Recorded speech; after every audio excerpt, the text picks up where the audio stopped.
Hi, I'm Asatsu5, and I've been pretty busy here lately, but I finally got a review in, and it's about the Kershaw Spec Bump. This is my brother's knife. He was gracious enough to let me borrow it and make this video, and I must say this is an awesome knife. It kind of blew me away. I wasn't really interested in it at first, and then when my brother got it and let me handle it, I was really surprised on how well it felt. Well, anyways, let's look at some of the specs on the knife, and then I'll talk more about its characteristics. The Spec Bump has a 3 5/8 inch blade. It's the steel is made out of S30V stainless steel, and it's coated with a black tungsten DLC coat. Let's see, it has a G10 scales right here,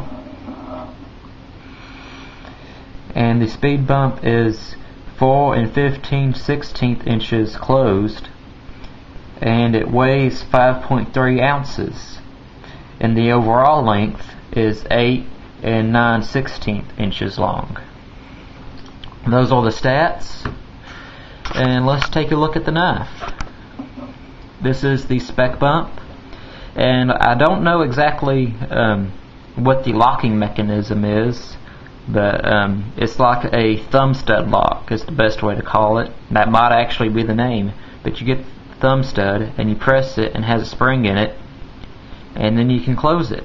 Then when you want to open, you press either on the flipper or the thumb stud, and it opens.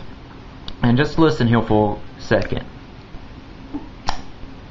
That is extremely quiet. Now, a lot of people like the assisted blades that, when they open, like, they make that big clicking noise, which it sounds really cool, and it's kind of a cool noise. I must say I like it myself in certain situations. But for a tactical situation, it might behoove you to have a quiet opening knife. This is quieter than some manual opening knives, like the Cold Steel Recon 1. This is a lot quieter than that, and if you had to do some kind of work where you had to sneak up behind someone to take care of business, this would be the better knife to have. You can open it without people hearing it being open. I mean, it's really quiet. And anyways, also another thing you'll notice, by the way, Ken Onion, good job. Have some constructive criticism towards the end of the video.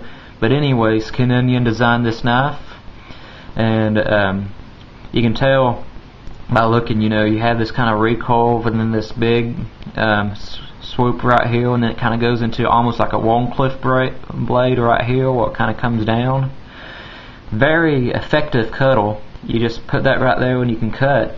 I'm not really going to cut my finger, but anyways, that kind of acts as one giant serration, and you just pull it through and cut, and then you have this really very strong tip. Has very strong lockup too. No wiggle, no play. Left, right, up, down, side to side, no play whatsoever. And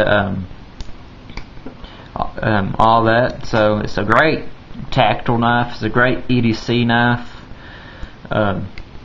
I even seen this being sold as a backpacking knife, but it's like that 5 point whatever ounces, so you might want something a little bit lighter weight.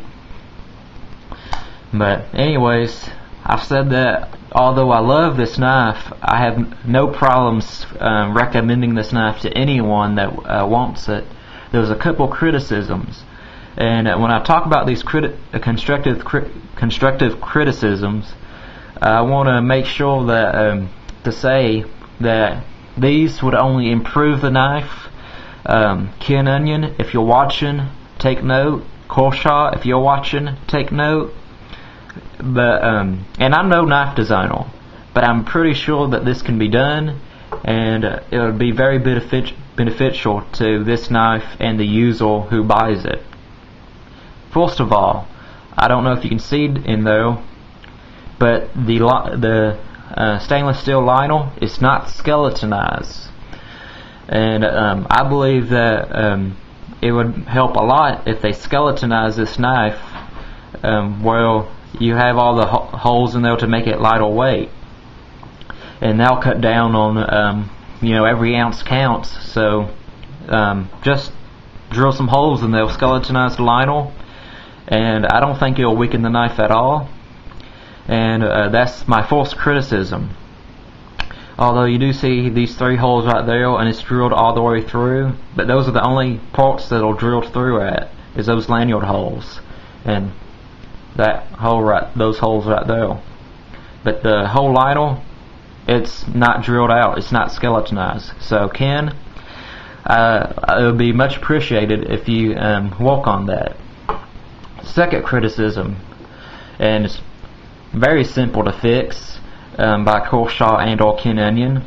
And again, I love this knife. I'm not downing it because it's a bad knife. I'm just trying to improve design, and I feel that everybody else will feel the same way.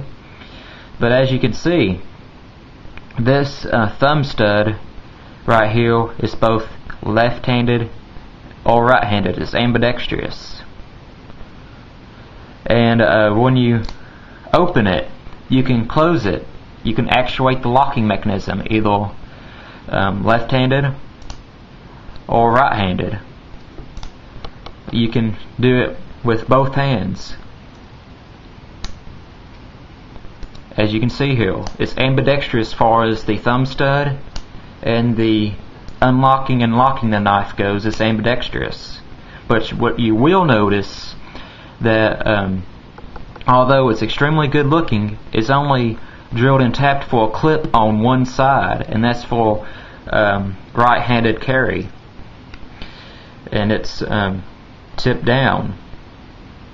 So I'm thinking, for as much as this knife cost, which is about $200 or something, my brother got it a lot cheaper at cheaperthandork.com. He didn't get it for $200, but that's about the range you're going to pay for it.